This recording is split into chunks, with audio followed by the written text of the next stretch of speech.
বাংলাদেশের প্রতিটি সংকটে তিনি নেতৃত্ব দিয়েছেন। শহীদ রাষ্ট্রপতি জিয়া রহমান বীরোত্তম শাহাদাতের পর তারপর থেকে বাংলাদেশের প্রতিটি সংগ্রামে সংকটে একক নেতৃত্ব হিসেবে আবির্ভূত হয়েছিলেন দেশনেত্রী বেগম খালেদা জিয়া। বিশেষ করে বাংলাদেশ যখন একটা ফ্যাসিবাদী রাষ্ট্রে পরিণত হচ্ছিল, বাংলাদেশের যখন স্বাধীনতা সার্বভৌমত্ব হুমকি সম্মুখীন হচ্ছিল, তিনি তখন দৃঢ় মানসিকতায় এককভাবে বাংলাদেশ পন্থীকে নেতৃত্ব দিয়েছেন। আমরা তার নেতৃত্বে লড়াই করেছি, সংগ্রাম করেছি, এটি যেমন সত্য, ঠিক একইভাবে আমরা তাকে মাতৃতুল্য নেত্রী হিসাবে আমাদের হৃদয়ে স্থান করে দিয়েছি। আমরা বাংলাদেশ জাতীয় ছাত্র দল শহীদ রাষ্ট্রপতি জিয়া রহমানকে এই প্রজন্ম পাইনি, কিন্তু আমরা পেয়েছিলাম দেশনেত্রী বেগম খালেদা জিয়াকে, যার আপোষহীনতা এবং যার প্রতিটি বাক্য আমাদের হৃদয়ে গেঁথে থাকত। তিনি এমন সব উপদেশ দিতেন যে উপদেশগুলো অনেকাংশে বাইরে আসতো না, মিডিয়াতে তিনি বলতেন না। ঘরোয়াভাবে তিনি, আমরা যখন হল পর্যায়ে নেতৃত্ব ছিলাম ঢাকা বিশ্ববিদ্যালয়ে, তখন তার সাথে যখন সাক্ষাৎ করতে গিয়েছিলাম, তিনি বারবার বলতেন যে তোমাদেরকে পড়াশোনা করতে হবে, তোমাদেরকে বৈধভাবে চাকরি পেতে হবে, তোমরা শুধুমাত্র রাজপথে নয়, তোমাদেরকে সব সেক্টরে যেতে হবে এবং কোনো অন্যায় করবে না, তোমাদের দ্বারা কোনো অন্যায় যেন না হয়।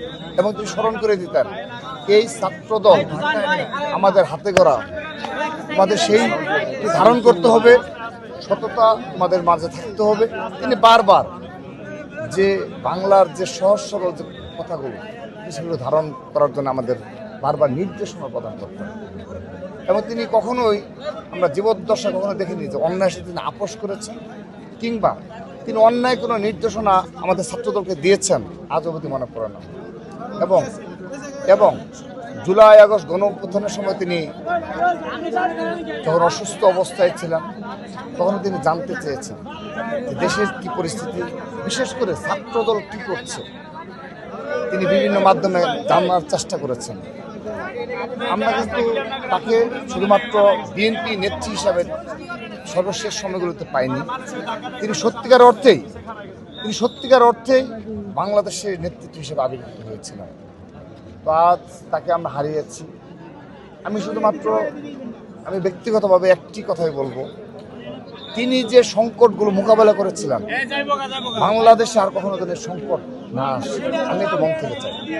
কারণ বিএনপির ভারপ্রাপ্ত চেয়ারম্যান জনাব তারেক রহমান কেউ যদি আবার সেই সংকটগুলো মোকাবেলা করতে হয়, দেশনেত্রী বেগম খালেদা জিয়া যে ইস্পাত দৃঢ়ভাবে মোকাবেলা করেছেন, সেই ষড়যন্ত্রগুলো যদি বাংলাদেশে আবারও হয়, তাহলে এই বাংলাদেশের পরিণতি কি হতে পারে আমি শঙ্কা প্রকাশ করছি।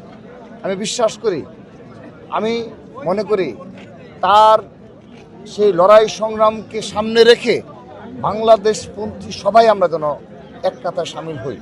আমরা যেন কেউ কারো বিরুদ্ধে ষড়যন্ত্র না করি।